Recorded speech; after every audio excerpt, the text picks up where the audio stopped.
বিশ্ব আজ এক ঐতিহাসিক সন্ধিক্ষণে দাঁড়িয়ে। মধ্যপ্রাচ্যে ইরান এবং আমেরিকার মধ্যকার যুদ্ধ কি কেবল দুটি দেশের লড়াই, নাকি এটি বিশ্ব মানচিত্র থেকে আমেরিকার একক আধিপত্য মুছে যাওয়ার সংকেত? একদিকে যখন হোয়াইট হাউস তেহরানকে দমনে ব্যস্ত, অন্যদিকে তখন পর্দার আড়ালে হাসছে মস্কো আর বেইজিং। আজ আমরা জানব এই যুদ্ধের আড়ালে কিভাবে রাশিয়া এবং চীন বদলে দিচ্ছে বিশ্বের ভবিষ্যৎ। রাশিয়ার জন্য এই যুদ্ধ এক পরম আশীর্বাদ হয়ে এসেছে। আমেরিকা যখন ইউক্রেনকে সহায়তার প্রতিশ্রুতি দিয়ে আসছিল, ঠিক সেই সময়ে মধ্যপ্রাচ্যে নতুন ফ্রন্ট খুলে যাওয়ায় ওয়াশিংটনের মনোযোগ এখন দ্বিখণ্ডিত। সামরিক বিশ্লেষকরা বলছেন, কিয়েভকে দেওয়া আমেরিকার অস্ত্র ও অর্থের যোগান এখন মরুভূমির বালিতে মিশে যাচ্ছে। ফলে ইউক্রেন যুদ্ধ এখন রাশিয়ার জন্য প্রায় একপেশে হয়ে দাঁড়িয়েছে। ন্যাটো এবং আমেরিকার অনুপস্থিতিতে জেলেনস্কির বাহিনী এখন অস্তিত্ব রক্ষার লড়াইয়ে ক্লান্ত।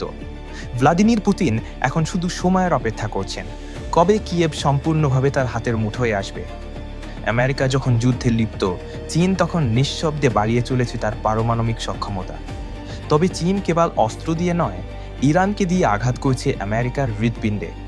কয়েক দশক ধরে চলে আসা পেট্রো ডলার সাম্রাজ্য আজ হুমকির মুখে। চীন এখন রাশিয়ার কাছ থেকে এবং মধ্যপ্রাচ্যের দেশগুলো থেকে ডলারের বদলে নিজের মুদ্রা ইউয়ান দিয়ে তেল কেনার প্রস্তাব দিচ্ছে। যদি বিশ্ববাজার ডলার ছেড়ে ইউয়ানের দিকে ঝোঁকে, তবে আমেরিকার অর্থনীতি তাসের ঘরের মতো ভেঙে পড়বে। ইতিহাসের চাকা কি তবে ঘুরে যাচ্ছে? দ্বিতীয় বিশ্বযুদ্ধের পর ব্রিটিশরা যখন ক্লান্ত হয়ে পড়েছিল, তখন তারা বিশ্ব মোড়ল বা গ্লোবাল পুলিশম্যানের দায়িত্ব তুলে দিয়েছিল আমেরিকার হাতে।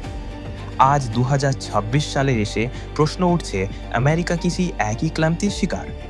মধ্যপ্রাচ্যে অন্তহীন যুদ্ধ, অভ্যন্তরীণ বিভাজন আর ঋণের বোঝা আমেরিকাকে আজ সেই জায়গায় নিয়ে গেছে যেখানে ব্রিটিশরা ছিল 1945 সালে। অনেকের মতে আমেরিকা এখন অনিচ্ছা সত্ত্বেও তার সিংহাসন ছেড়ে দিচ্ছে, কিন্তু কার হাতে?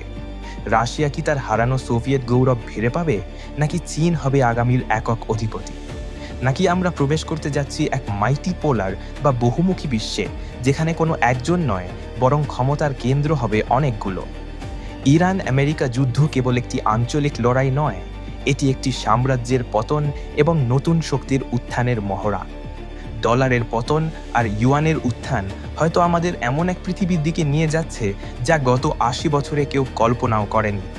বিশ্ব এখন কার দিকে ঝুঁকবে? ওয়াশিংটন, মস্কো নাকি বেইজিং? সময় তার উত্তর দেবে।